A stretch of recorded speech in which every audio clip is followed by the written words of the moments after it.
Today we're going to be talking a little bit about a couple of the scriptures that were talked about in the Bible that have got Christians to an understanding that Jesus kept his word, the Bible is telling the truth, and the millennial reign of Jesus already took place, and we are living in a continuation of the blessings of the return of Jesus, but the saints have moved on to the camp of saints or possibly to heaven.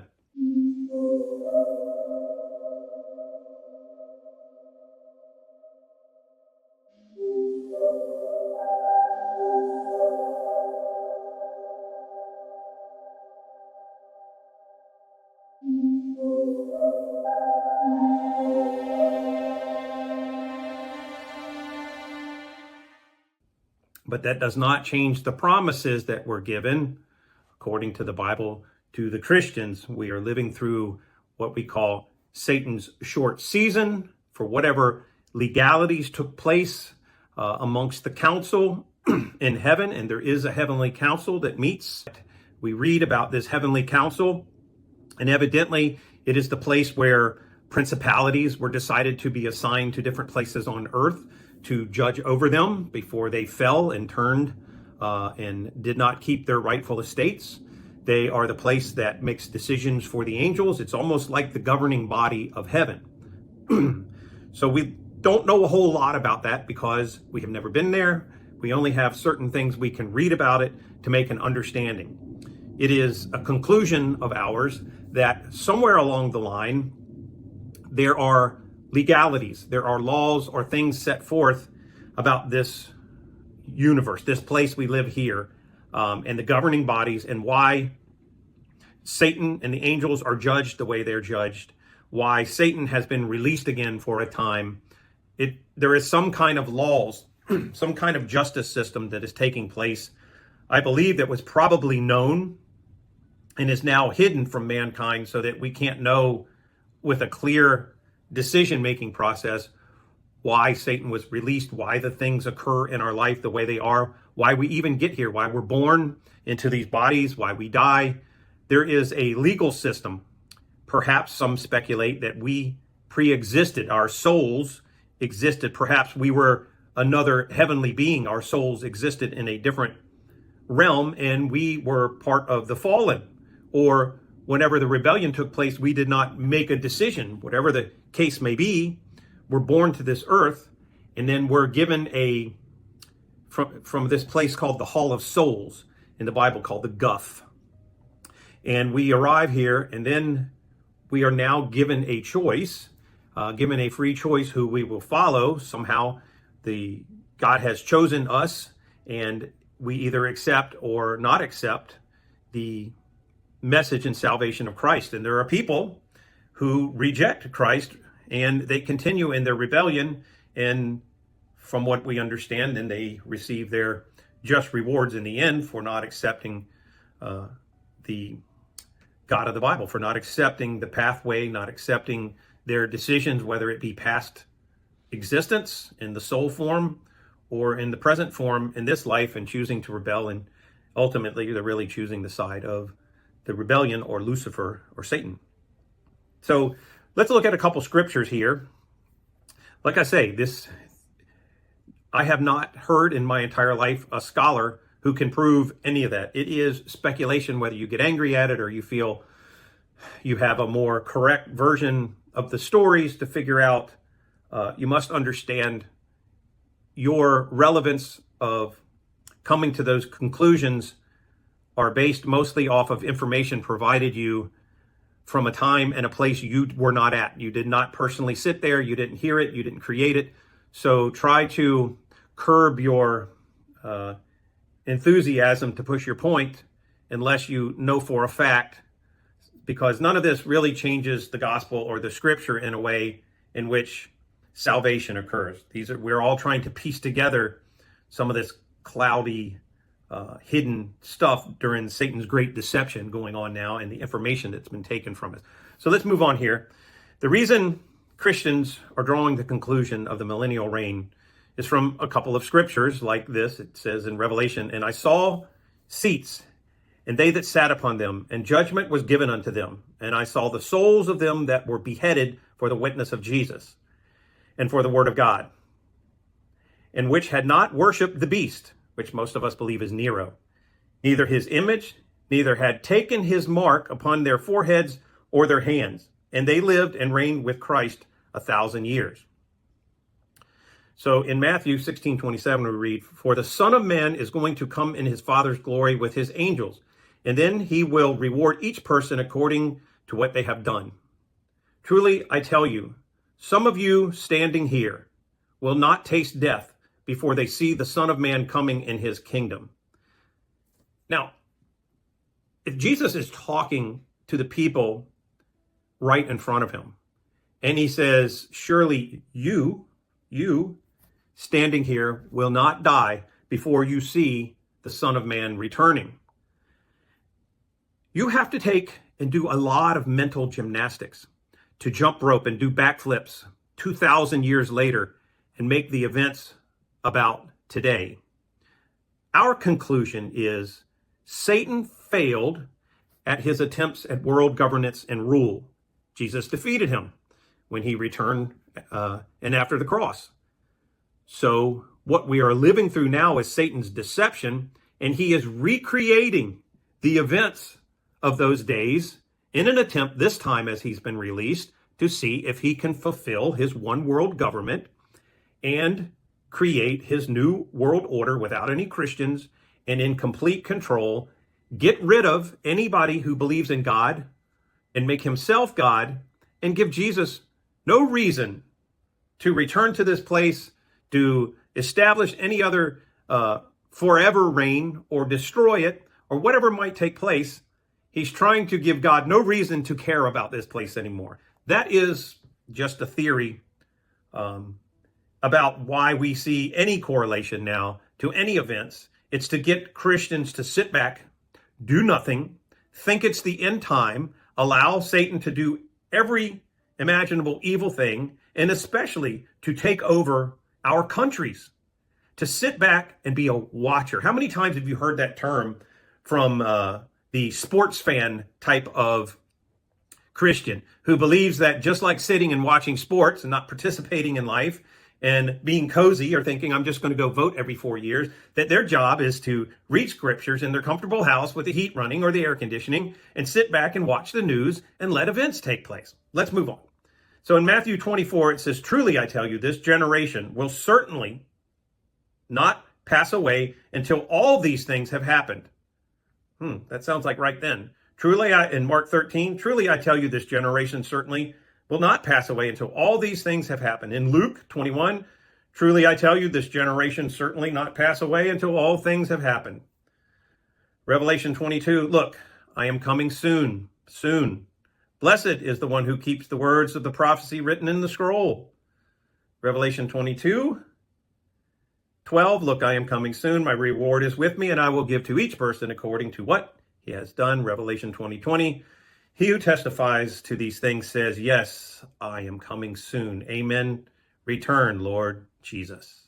Now, the theories that are helping to support the belief now in this millennial reign that took place are the theories surrounding these buildings we are finding, these ancient cities and these castles, these enormous, beautiful architectural structures that literally make no sense to anyone who's ever done any kind of construction or worked in any industry of artistry, to thinking that the historical narrative that the liars told us about ox carts and primitive living in the Middle Ages and donkeys and all of these sorts of things, that they, with their technology, with their soft bronze chisels, cut millions of bricks, large bricks, and carried them up on top of the side of mountains and built enormous castles with beautiful architecture, with gold and marble and fine materials, with primitive technology. So let's go on and talk about the fact that that is beyond common sense for us, as we are no longer 7 years old or 10 years old in elementary school believing whatever they tell us. we have a good amount of common sense. Now, my grandfather was a developer, developed neighborhoods, was a builder. My father also was a builder, developed neighborhoods, and made custom homes. And I flipped homes. I would buy homes, and then they would be in bad shape, and I would totally renovate the entire home. So all of us, for 3 generations now, have worked in areas of construction and building. So we have a good idea, a family history of understanding how things are constructed. And to me, these buildings, as I study the appearance of them, the materials used, where they're located, it is beyond my stretch of imagination to believe the stories I have been told about these historical buildings. It is cognitive dissonance. One, we're told, primitive. People lived in log cabins at Abraham Lincoln's time. Yet in the Middle Ages, they built structures that we can't figure out how to build today. So let's take a look at these buildings, and you'll see some pictures here. And when you look at this, the interior, not just the exterior, but the interior of these buildings, the ornateness, there are so many things going on in this picture that you can hardly gather it all staring at it, just sitting and staring for a few minutes. Normally you see videos about Tartaria or the Millennial Kingdom, and it's going from picture to picture to picture, but you're not really taking a look at one center room and the ornateness that is going on, because it is so beautiful and so overwhelming, the amount of artistry and masterful construction and the type of masters at building and architecture that had to be involved in creating just that one room, and not, needless to say, not the whole entire castle or a 700-room building during a time when supposedly it was peasants and feudal lords and people didn't have bathrooms and showers, and you get the whole picture. There's something wrong with what we've been told. We're obviously in Satan's short season of deception, from history to what is taking place currently behind the scenes, and how our Christian governments are being usurped by this entire narrative that's taking place. Remember, Jesus said, "My people perish for lack of knowledge." And I assure you from my research, there is less than 1% of Christians who know the information about how the dark side has usurped the entire Christian nations of the world, the tactics that they are using. The Millennial Kingdom is the first step in waking up to the fact that, hey, we got deceived about this. Perhaps something else is behind what's deceiving us about taking over our governments now. What happened? Who lied to us? Maybe we are in the short season of Satan. Like I said, we perish. Jesus said we perish for lack of knowledge, and this is true. As we look at these buildings, the architecture, we'll go through very quickly here some of the things you who aren't builders may not have thought of. First of all, these buildings are built of stone, and some of them quite large stones that all have to be uniformly cut to an exact size, like a brick. So there are literally millions of stones involved in building some of these buildings. The logistics in creating millions of bricks during this time period. If you think about it, how long does it take the infrastructure? You have to have you can't just from a village come out and then spend a couple of lifetimes making bricks just so a building can be built for a family. It would take so long for that type of thing to take place. You would have, for the bricks and the stones to be made to build these structures, you need an industry that makes bricks and custom stones and harvests them and cuts them to precision. You would need an industry of hundreds of people working to create those. Because we're talking about buildings, if this isn't taking place like we would do something in the modern times, you wouldn't live long enough if you lived 100 years. You would not live long enough for your home, your personal castle, or for something for a king to live in. You wouldn't live long enough for that to be built. I don't care how many people you bring out. The logistics of creating just in the bricks alone is mind-blowing. Then you have since the bricks weren't just sitting a block away, like you didn't decide, I'm going to build this castle here. So a block away exists a quarry or some place to make bricks that just is conveniently real close to here. And, we can get a wagon and just wheel it across the street. That's not what's going on. This is not the way it works. There has to be somewhere to manufacture all of these bricks. So you get into transportation. How were these bricks transported, or large stones transported, possibly 10, 20, 100, 1,000 miles? How were they transported from where they were harvested from the ground, mined, chipped away from the side of rocks, whatever? What transport did they have? Because stones are very heavy, and it takes a lot of donkeys, it takes a lot of mules, it takes a lot of oxes, whatever they're doing, and it would take a lot of wagons to try to get those heavy objects up a cliff with an incline that modern dump trucks would have a hard time going up. So the transportation is a question all of its own. How would they get the roads cleared? You have to clear roads, make them flat. They have to be hard, like some type of cementing or rock foundation for 100 miles or whatever. And it has to be cleared all the way up to the castle or building. And it has to be done to where these heavy loads won't sink onto a dirt street. Because one good rain and that would end the transportation for a couple of weeks or more. And you can't have that because you'd never finish the building. Another phase of this is the timber.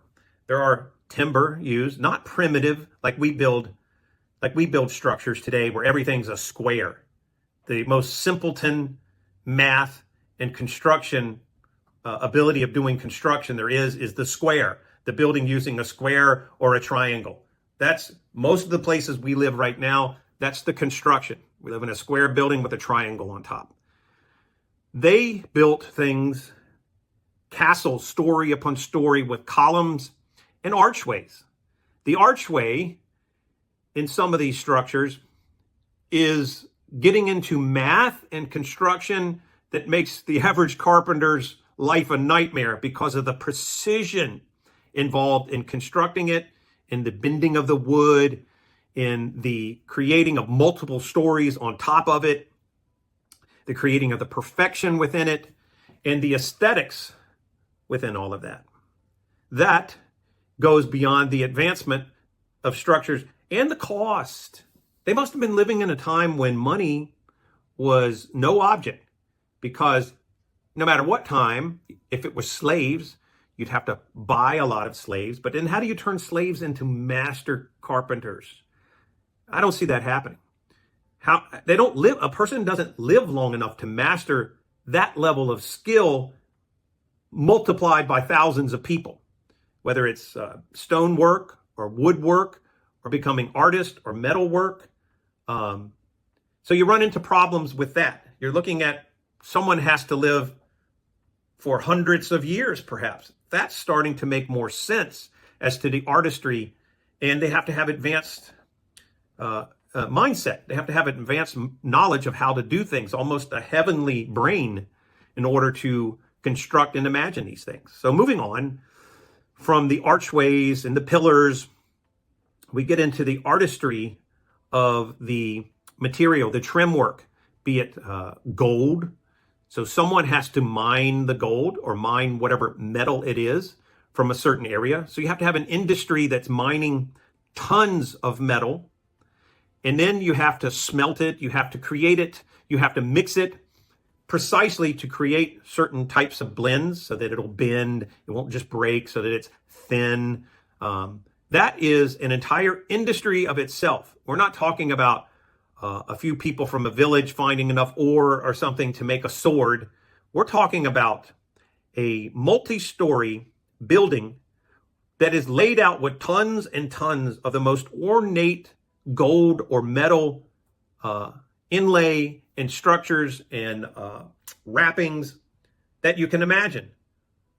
That takes an industry in itself. You didn't just on the side of a cliff somewhere or up on this mountain have tons and tons and tons. If you've ever watched shows like the guys in Alaska with these giant earth movers and excavators and sifting machines digging up soil and digging up ground looking for just a little bit of gold for their entire season, And they're like, oh yeah, look, it took us all see. Imagine what it took to gather that much gold, that much metal during that time period, just to make those one ornate room. Then you get into the beautiful flooring of marble or stone. Some of these stones hard to the point where it takes a diamond, nowadays takes a diamond cutting chisel or a diamond cutting rotary blade to cut this material.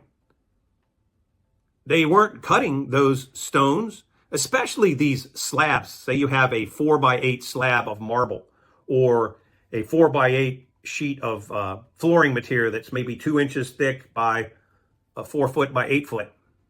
What were they cutting these stones with to make them perfectly unified and flat, and enough material covering a couple football fields to make, and then the material on top, what did they polish the stones with to make them so smooth? How did they make it glass-like smooth? They had to polish it with something. Do you think they got a polishing stone and a few thousand slaves and got them up on the side of the cliff, or got them somewhere and they had a little bit of water and they were polishing them by hand, rubbing and getting it all smooth so they could take it up to the king's castle? I don't think that was happening. I think there was some advanced technology that we're not being told about. Also, getting this stone oftentimes may have come from hundreds of miles away or thousands of miles or across an ocean. Let's say like marble from Italy. How does it end up on the side of a mountain in a castle or a place in Russia or in Germany? How was tons, if you've ever moved marble or had a kitchen countertop made of marble, it takes several men to move one section to set on your countertop. Imagine the tons and tons and tons, 2 football fields of this miraculous material, these marbles and such being moved to be put in these buildings. Ox carts, bronze chisels, peasants. No, not buying it. Now, then we get into the artistry involved in these buildings. We have paintings on the ceilings, masterpieces, like you'd have a little hanging in a museum. You have this little picture, a 4x3 picture, a masterful artwork hanging there, and everybody's like, oh, wow, it's so beautiful. Look at the colors. How did they paint gigantic murals, 200 by 200 feet, on curved ceilings, masterful artworks? Who painted those there on those ceilings? And how long would it take to paint a masterpiece on a domed ceiling, and that just be one room out of hundreds of rooms? There's a thought for you. Almost like angels painted it, or someone with a angel-like mentality and body. Then we have the metal artwork, the creation of the thinned metals wrapped or constructed around, and it looked like flowers or overlay pillars, or look like pine cone structures, or coming out from lights hanging from the ceiling, and it looks like a flower all created. It's so beautiful. And that is a masterful art in itself. How long would it take to make hundreds of those, or thousands of pieces of individual artwork out of gold or out of a precious metal of some sort, and make enough to go throughout an entire castle? That's mind-blowing in itself. And then you have railings, or made out of iron or different metals, and the bending of those metals, the precise artwork in creating those. Often we have machines now that will rapidly put it in and bends to a certain shape. How long would it take to construct a mile or so of ornate railing to go throughout a building of a precious metal, and within that railing have things like cherubim out of metal carved, molded into it, or ornate structures of different designs, or people's faces and stuff wrapped in out of metal? It's mind-blowing, the artistry involved in making just a short section of that. Needless to say, thousands of feet of that throughout a building. That's mind-blowing in and of itself. So these are just a few of the ideas, not even getting to the foundation work of these buildings. If you were to sit down with an architect and go over the design of the foundation, the basement and the foundation, because that's the strength of a building. They would tell you it may take a year or two to sit down and plan out just the foundation and the ideas for the structure of that. That should be mind-blowing just in and of itself. So regardless of what happened during the millennial reign, and it is a great study, and it is waking a lot of people up to the fact that we are being deceived in our current time and about our lives. The most important thing we need to dwell on right now is saving our Christian countries so that our children and our children's children have a Christian nation to live in. Hey guys, thanks for joining me on this video. I hope you have enjoyed it so far. I want to tell you, what you don't know could cost you everything. Think about it. Thousands of people went to war after 9/11, sacrificing their lives for weapons of mass destruction that were never found. The 2008 mortgage crash wiped out millions of businesses and families. During the plandemic, educated people followed the lies, and many lost their health, their livelihoods, their dreams, and some their lives. And right now, even the wealthy are losing everything: homes, businesses, savings, like we saw in the fires of Maui and now in California. Do you think any of this is an accident? The global elite control fake news, plan events, and push educational systems that keep you blind. They try to keep you small and stuck in a system designed to enslave you. They count on you not knowing the truth. And that is why I wrote the book, Reason to Believe, to expose the lies, show you how they manipulate the system, and help you protect yourself and your family. And also the course, Millionaire Mindset, which gives you the tools to break free from that system, escape the traps, and build the life they don't want you to have. Because the truth is, not knowing this information can cost you everything.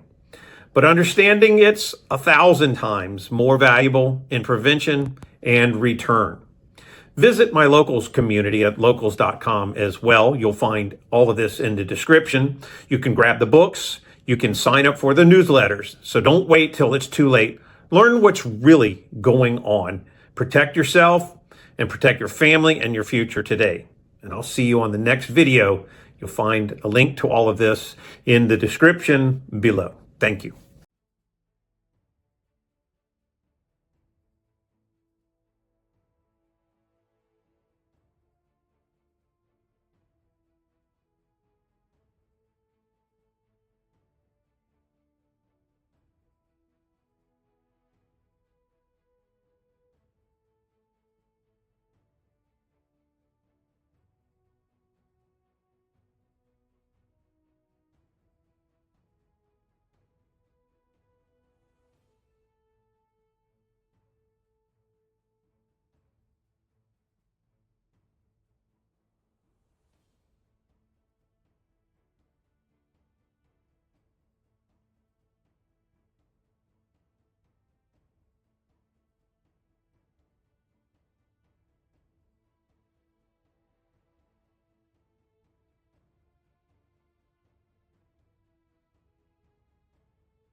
you.